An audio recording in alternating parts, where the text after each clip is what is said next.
Fighting for the freedom of an oppressed people, defending the homeland from foreign invasion, and upholding religious and cultural values are the most common reasons for which young men have picked up arms and risked their lives for the good of their country.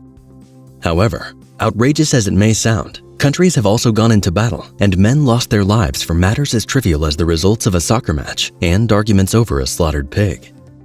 In this episode, we narrate the events that resulted in the outbreak of 7 wars that were fought for unbelievably ridiculous reasons, but had far-reaching consequences.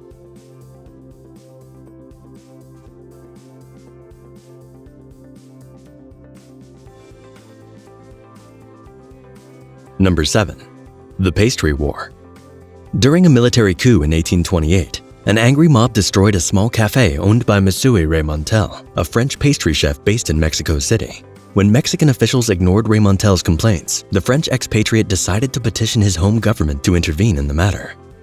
With the administrative bottlenecks that characterized French society at the time, it took almost 10 years for Raymontel's petition to go through the echelons of French aristocracy. When the case was eventually brought to the attention of the French king, Louis Philippe, he demanded that the Mexican government immediately pay Raymontel 60,000 pesos for damages, though the cafe wasn't even worth 1,000 pesos. When Mexican President Anastasio Bustamante refused to comply, the hot-headed king did the unthinkable.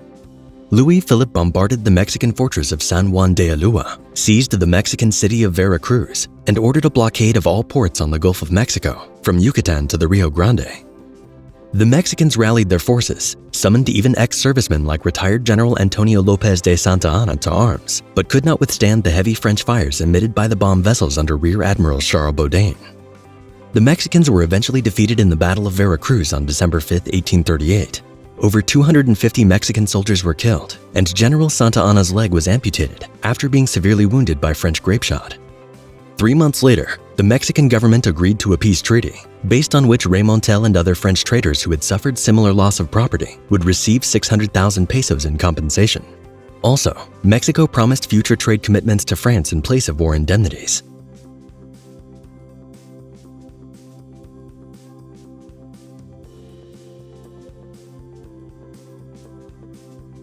Number 6. The War of the Stray Dog. The War of the Stray Dog is unarguably one of the most absurd conflicts of the 20th century.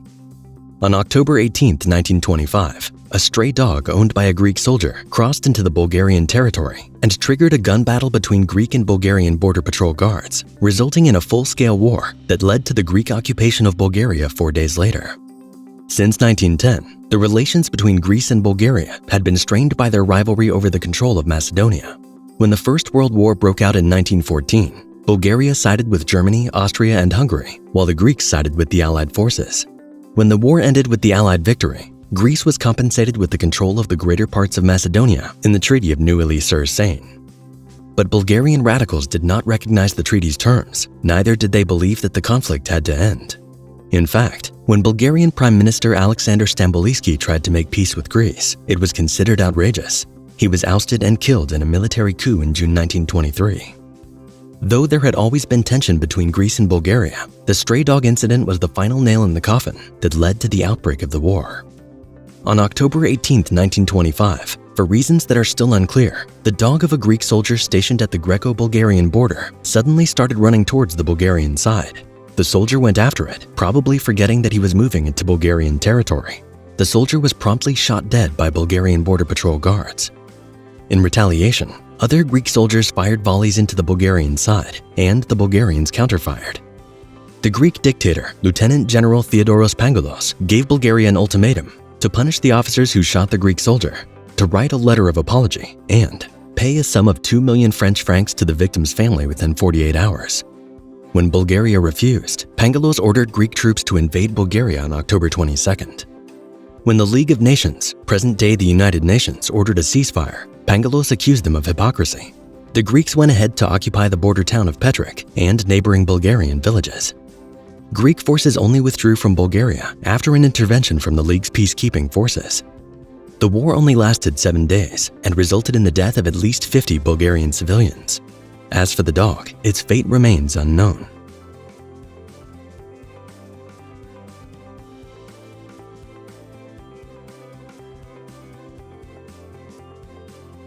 Number 5. The Basas Carmel War. The Bosas War was a 40-year conflict between two Arabian tribes, triggered by the killing of a camel owned by Al-Basas, an influential woman of the Bakir tribe. In the year 494 AD, Al-Basas went to visit her niece Jalila, who was married to Kulayb, the leader of the Taghleb tribe. The Taghleb people were very protective of their property and were known to be aggressive towards suspected transgressors. Not aware of Al-Basas' visit, Kulayb saw a foreign camel in his territory and shot it dead with an arrow. Filled with rage, one of Al-Basas' companions chased Kulayb into the wild and shot him with a spear. Upon hearing of the death of their leader, the Taghleb warriors ordered their men to shave their heads and cut their horses' manes, as tradition demanded, and declared war on the Bakir people. When one of Bakir's allies, a neutral tribe leader called Ibn Abad, sent his son Ojair to the Taghleb's chief warrior for a peaceful resolution of the conflict, the Taghleb warriors ambushed and killed Ojair, thereby involving another tribe in the conflict. The three tribes were locked in a perpetual cycle of killings and revenge killings for 40 years that almost ended the last few of the Taghleb people before the war came to a natural end. Many Arabic poems have been written about the Bosas War, warning people against unwarranted anger and vendettas, which was common in the Arabian society at the time.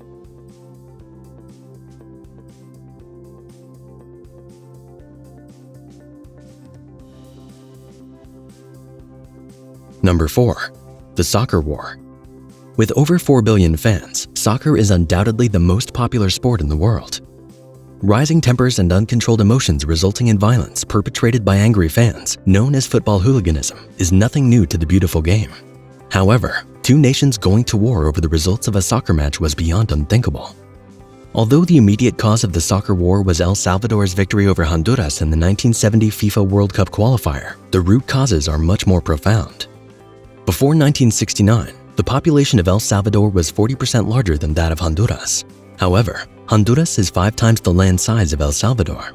As a result, Salvadorans had begun migrating to Honduras a few decades earlier, searching for arable land. Unfortunately, most of the lands in Honduras were owned by big corporations. The United Fruit Company alone owned over 10% of the entire national territory. This made it very difficult for the average Honduran to own land, and the massive influx of Salvadorans only made things worse. By 1969, Salvadorans constituted 20% of the population of Honduras. As anti-Salvadoran sentiments grew, the Honduran president, Oswaldo López Arellano, was pressured to enact a land reform in 1967, confiscating most of the lands owned by Salvadoran immigrants and redistributing them to native-born Hondurans. Thousands of Salvadorans were expelled from Honduras irrespective of their legal status in the country. By 1969, the tensions had escalated to the point where the two nations were at the brink of war. Coincidentally, in June 1969, the two countries met in the 1970 FIFA World Cup qualifier. The first game was played in the Honduran capital, Tegucigalpa, on June 8th, which Honduras won by 1-0. At the end of the match, fans of both teams clashed on the streets, but no major incidents were recorded. 1 week later, the return game was played in the Salvadoran capital, San Salvador, which El Salvador won by 3-0. The Salvadoran victory resulted in a revenge crackdown of Salvadoran immigrants in Honduras, with men severely beaten, women violated, properties destroyed by angry fans, and then mass deportation by the Honduran government. Within 10 days, 11,700 Salvadorans were forced to flee from Honduras. The final game on June 27th had to be moved to Mexico City, a neutral ground due to the tension. By then, El Salvador had severed all diplomatic ties with Honduras. Saber rattling at the border had devolved into mortar fire and skirmishes among ground troops that left handfuls of casualties. When El Salvador won the final game 3-2, El Salvador was put on a blackout. The Salvadoran Air Force used passenger airplanes to launch air raids inside Honduras, while the regular army launched their offenses along the major roads connecting the two countries and invaded Honduras. Fearing that the advancing Salvadoran army would soon reach their capital, the Honduran government called the Organization of American States, the OAS, to intervene. The OAS ordered an immediate ceasefire on July 20, 1969. The war lasted only 4 days. El Salvador suffered 900 deaths, mostly civilians, while Honduras lost 250 combat troops and over 2,000 civilians. Around 300,000 Salvadorans were displaced, most fleeing from war-torn Honduras back to El Salvador, while thousands of Hondurans were made homeless as most of the war was fought on Honduran soil.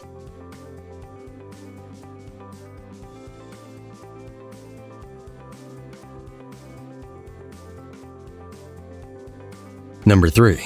The Nika Revolt. Hooliganism in sports is a phenomenon that dates back several centuries, even before the invention of soccer. In the year 532 AD, a violent mob of angry fans burned down the city of Constantinople, following a chariot racing competition between the empire's two most prominent teams, the Blues and the Greens. The races were held in the Constantinople Hippodrome and had soared in popularity during the reign of Emperor Justinian I of the Eastern Roman Empire. Although 4 teams partook in the racing, all named after the color of their uniforms, the Blues and the Greens had the most radical supporters. The team's colors were also worn by their fans, who had organized themselves into violent groups that operated like street gangs. Team associations were also used by the supporters to take positions on social, religious, and political matters, including disputes over succession to the imperial throne. As such, fans frequently tried to contest imperial policies unrelated to the sporting events by shouting political demands during racing games. By virtue of their sheer numbers, the imperial forces and city guards could not maintain the peace without the cooperation of the Blue and the Green supporters, who would often perpetrate violent behavior and engage in bloody conflicts over the outcome of the races. In 531, some Blue and the Green supporters had been arrested for murder in connection with the violence that occurred after a chariot race. The offenders were sentenced to death, but 2 of them, a Blue and a Green, escaped before their sentencing could be carried out, but were later rearrested. Although the Emperor Justinian himself was a Blue, he had lost popularity due to the corruption of his civil service and the recent high taxes he introduced to fight corruption and finance the prolonged war with Persia. Also, both the Emperor and his wife Empress Theodora were of low birth, contrary to the norms of the class-driven feudal society. As such, many nobles who had lost their privileges and power due to Justinian's anti-corruption reforms, and those who challenged his legitimacy as emperor, all joined the ranks of the Blues and the Greens supporters. On January 13, 532, an angry mob of Blue and Green supporters arrived at the Hippodrome for a chariot race. From the start of the games, they started hurling insults at Justinian as he watched the games from an imperial palace window above the Hippodrome. The Blue and Green supporters, manipulated by disgruntled nobles, urged the emperor to pardon the 2 escapees, to repeal his new tax reforms, and to fire some of his advisors. When Justinian refused, the crowds broke out and began to assault the imperial palace. The palace was under siege for 5 days, during which one of the nobles, Hypatius, proclaimed himself the new emperor. In the heat of the moment, Justinian decided to abdicate and flee, but his wife Empress Theodora dissuaded him, saying those who have worn the crown should never survive its loss. Never will I see the day when I am not saluted as empress. They quickly devised a plan and sent a palace official named Narses with a bag of gold. Narses entered the Hippodrome, unarmed, against an angry mob that had already killed thousands. He moved directly to the Blue section, distributed the gold to the Blue ring leaders, and reminded them that the emperor himself is a Blue and has always favored them over the Greens. He further pointed out that Hypatius, the man they crowned, was a Green. The Blues whispered amongst one another for a few minutes and started walking out of the Hippodrome. The Greens and other rioters were confused. Shortly after, imperial troops stormed the Hippodrome and slaughtered the rest of the rioters, killing over 30,000 people in one day. Justinian later had Hypatius executed and imprisoned the other nobles involved in the conspiracy.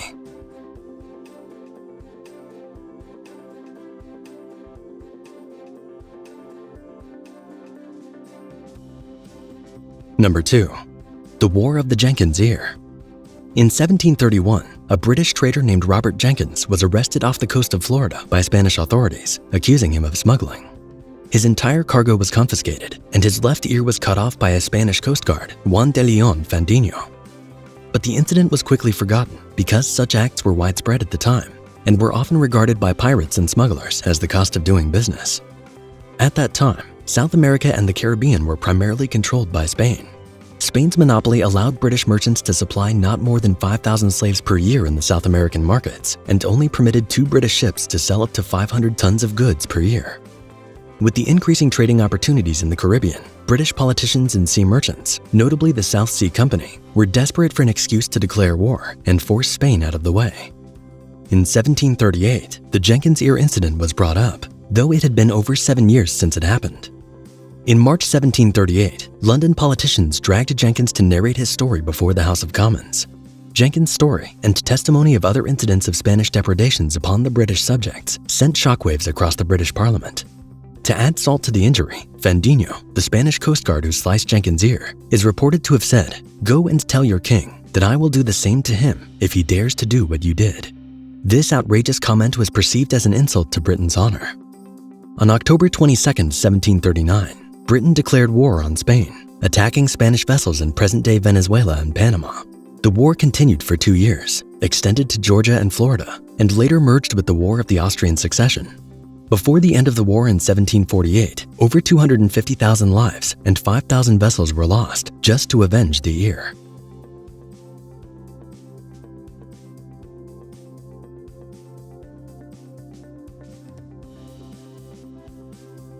As we conclude the story, please remember to give us a like and subscribe to our channel. Number 1. The Pig War. As the name suggests, arguments over a slaughtered swine resulted in a full-scale war between the United States and Great Britain in 1859. Since 1846, there have been border disputes between the United States and Great Britain over San Juan Island, a chunk of land situated between the United States and Vancouver Island in British North America, present-day Canada. The island was inhabited by both American settlers and British subjects working for the Hudson's Bay Company. In 1856, a boundary commission was set up to resolve the issue. The US was represented by Archibald Campbell and the UK by James Charles Prevost. Both parties met several times between June and December of 1857, but couldn't reach a compromise. In the meantime, the Hudson Bay Company of Great Britain aggressively established its operations and rapidly transformed the island into a sheep ranch for its fur trade. Newcomers from mainland United States continued to settle the island. The San Juan Island was significant not for its size nor fertile soil, but its strategic location for military operations. Finally, on June 15, 1859, Lyman Cutler, an American farmer who had settled on the island, found a pig rooting in his garden and eating his tubers. This was not the first time that Cutler's crops were destroyed by loose pigs. Filled with frustration, Cutler shot the pig, killing it. The animal happened to be owned by an Irishman, Charles Griffin, brought to the island by the Hudson Bay Company to work in the sheep ranch. After a heated argument between the two men, Cutler offered to pay $10, equivalent to $320 in present-day value, and was reported saying, "I should not have to pay. After all, your pig was trespassing on my land and ate my potatoes." But Griffin promptly rejected the offer and instead asked for a whopping $100 payment, equivalent to the 4-month wage of an average American, saying, "It is your responsibility to keep your potatoes away from my pig." When British authorities threatened to arrest Cutler, the other American settlers petitioned the US government for military intervention. In response, the US Army Department of Oregon dispatched 66 American soldiers of the 9th Infantry Regiment under the command of Captain George Pickett to the island. On the other hand, the UK sent 3 warships under the command of Captain Geoffrey Hornby to counter the Americans. Pickett moved his battery of cannons to higher grounds, established a camp near the south end of the island, and asked for reinforcements. By August 10, 1859, 461 US soldiers carrying 14 cannons under the command of Colonel Silas Casey were opposed by 5 British warships carrying 2,140 soldiers. The commanding officers on both sides had received essentially the same orders, not to fire the first shot, but to defend themselves if the need arises. As such, for several days, the US and British soldiers exchanged insults, each side trying to provoke the other into firing the first shot, but no shot was fired. When news about the crises reached Washington and London, officials of both nations were shocked to learn that the two great countries were about to go to war over a squabble about a pig. After a series of negotiations, both nations agreed to retain joint military occupation of the island, with a token force of 100 men each, until final settlements could be reached. During the joint military occupation, the British and American military units maintained an amicable relationship, visiting one another's camp to celebrate their respective national holidays. In 1871, a commission headed by Emperor Wilhelm I of Germany was established to resolve the San Juan Island dispute. In October 1872, the commission ruled in favor of the United States. We're not sure whether Charles Griffin ever received compensation for the pig.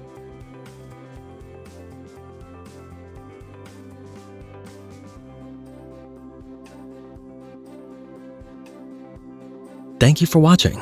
If you have a video idea, why not leave a comment below? And if we make it, we'll give you a big shout out.